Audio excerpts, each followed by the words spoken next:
আজকে আমরা পড়ব দ্বিতীয় অধ্যায় অর্থাৎ সমাজে সহ অবস্থান ও সহযোগিতা এই বিষয়টি সম্পর্কে। এই বিষয়টির প্রথম অংশে আমরা শিখব নারী ও পুরুষ এই বিষয়টি। সমাজে নারী ও পুরুষ উভয়ই গুরুত্বপূর্ণ। আমরা এই ছবিসমূহে যা দেখতে পাচ্ছি, যেমন এই ছবিটিতে আমরা একটি পরিবারের চিত্র দেখতে পাচ্ছি। এই পরিবারে বাবা, মা, ছেলে সন্তান, মেয়ে সন্তান সকলে মিলেই একটি সুন্দর পরিবারের কাজগুলো করছে। যেমন এই মেয়েটি তার ঘর ঝাড়ু দিচ্ছে, মা খাওয়াচ্ছে এই মুরগিগুলোকে এবং বাবা কাজ করছে ফসলের সাথে। এই হচ্ছে একটি পরিবারে নারী পুরুষ সকলে মিলে সহ অবস্থানের একটি আদর্শ চিত্র। এছাড়াও আমরা কর্মক্ষেত্রে দেখতে পাই এরকম একজন আরেকজনের সাথে কাজ করার মাধ্যমে আমরা শ্রদ্ধার সাথে কর্মক্ষেত্রে নারী ও পুরুষ সকলে মিলে কাজ করে থাকি।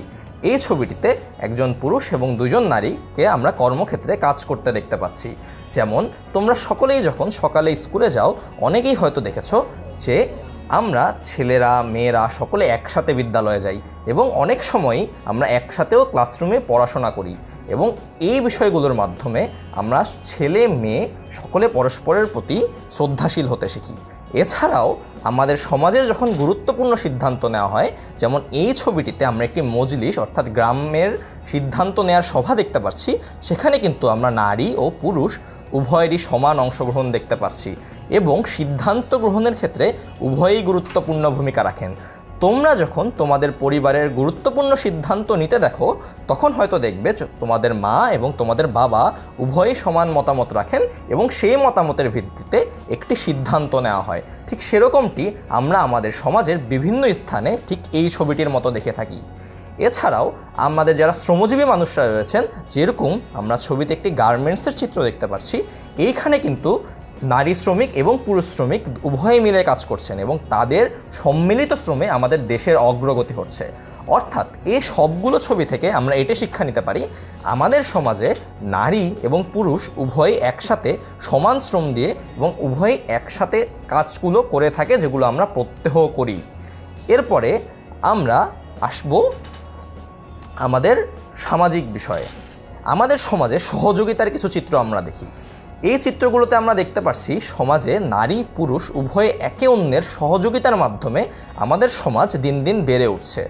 এই ছবিটিতে আমরা একটি ক্ষেতে নারী এবং পুরুষ দুজনেরই সমান সহযোগিতার চিত্র দেখতে পাচ্ছি। ঠিক সেরকম শুধুমাত্র এই ক্ষেতের কথা বলেই না, আমাদের সমাজের প্রতিটি অফিস, বিদ্যালয় এবং সমাজের প্রতিটি অংশেই আমরা নারী এবং পুরুষ, যেমন এখানে একটি বিদ্যালয়ের চিত্র দেখতে পাচ্ছি এবং একটি ম্যাডাম এবং অনেকগুলো শিক্ষার্থীর চিত্র দেখতে পাচ্ছি, যারা সকলে মিলে এই বিদ্যালয়কে সুন্দর করার চেষ্টা করছে। ঠিক সেরকম সমাজে আমরা যারা বসবাস করছি, আমরা সকলে মিলে আমাদের সমাজকে সুন্দর করার চেষ্টা করছি। সেখানে নারী পুরুষ কারো ভূমিকা কম কারো ভূমিকা বেশি এরকম কোনো বিষয় নেই এবং আমাদের সকলের ভূমিকাই সমান। এখন আমরা আসি নারী ও পুরুষ এদের মধ্যে সমাজের যে সহযোগিতা সেই সম্পর্কে কিছু কথা শুনতে।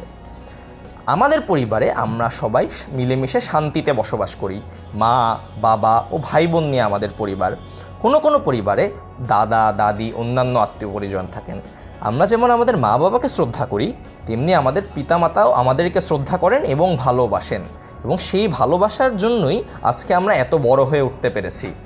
একটি পরিবারে মেয়ে ও ছেলে শিশু সবাই সমান, সবারই শিক্ষা গ্রহণ করার অধিকার রয়েছে। পরিবারের বিভিন্ন কাজে ছেলে মেয়ে সকলেরই অংশগ্রহণ করা প্রয়োজন। একটু আগে আমরা যে ছবিগুলো দেখলাম, সেই ছবিগুলো থেকেও কিন্তু আমরা এটিই শিক্ষা পাই। বর্তমান সময়ে নারী ও পুরুষ সবাই ঘরে ও বাহিরে কাজ করেন। সবখানেই নারী ও পুরুষকে সমান চোখে দেখা উচিত। নারী পুরুষ উভয়ের সব ধরনের কাজ করার যোগ্যতা রয়েছে।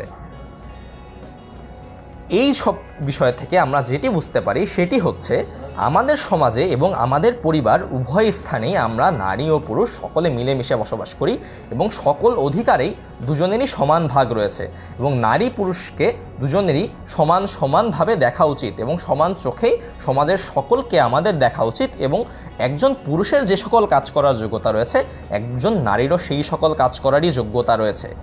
কর্মক্ষেত্রে নারী ও পুরুষ একত্রে কাজ করেছেন, এই ছবিটি আমরা একটু আগে দেখছিলাম। এখন আমরা জানি আমাদের দেশের মোট জনসংখ্যার প্রায় অর্ধেক নারী ও অর্ধেক পুরুষ।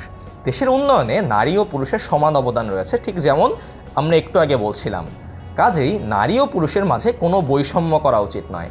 এখন তোমাদের অনেকের মনে প্রশ্ন আসতে পারে, বৈষম্য শব্দের অর্থ কী? বৈষম্য বলতে আমরা নারী ও পুরুষের ভেদাভেদ করে একজনকে বেশি গুরুত্ব, একজনকে কম গুরুত্ব এভাবে দেখাকে বোঝাচ্ছি।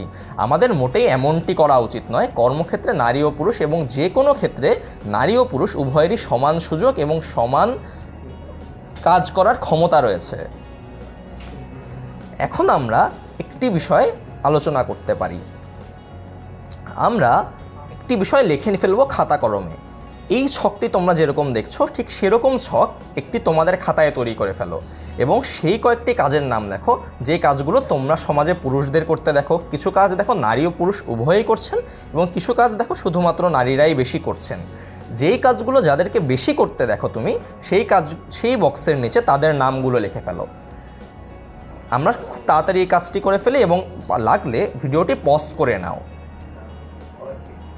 এখন আমরা আসি এই কাজটি এই বক্সে কারা কারা বসতে পারে। যেমন পুরুষের নিচে কাঠমিস্ত্রি, কামার, জেলে, তারা সাধারণত এই কাজগুলো সাধারণত পুরুষরা করে থাকেন।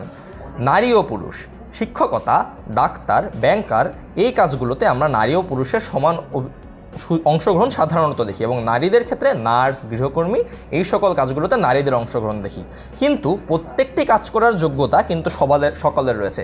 এই যে পুরো ছবিটি আমরা দেখতে পাচ্ছি, এই ছবিটি থেকে আমরা এটি শিক্ষা নিতে পারি, আমাদের সমাজ নারী এবং পুরুষ উভয়ের সমান শ্রম এবং সমান অংশগ্রহণের বিনিময়ে গড়ে উঠছে। সুতরাং আমাদের উচিত সবাইকে সমান গুরুত্ব দেওয়া এবং কারো প্রতি কোনো বৈষম্য না করা, কারণ আমাদের সবালের সম্মিলিত শ্রমেই গড়ে উঠছে আমাদের এই বাংলাদেশ এবং আমাদের পৃথিবী। দেখা হচ্ছে পরবর্তী ভিডিওতে।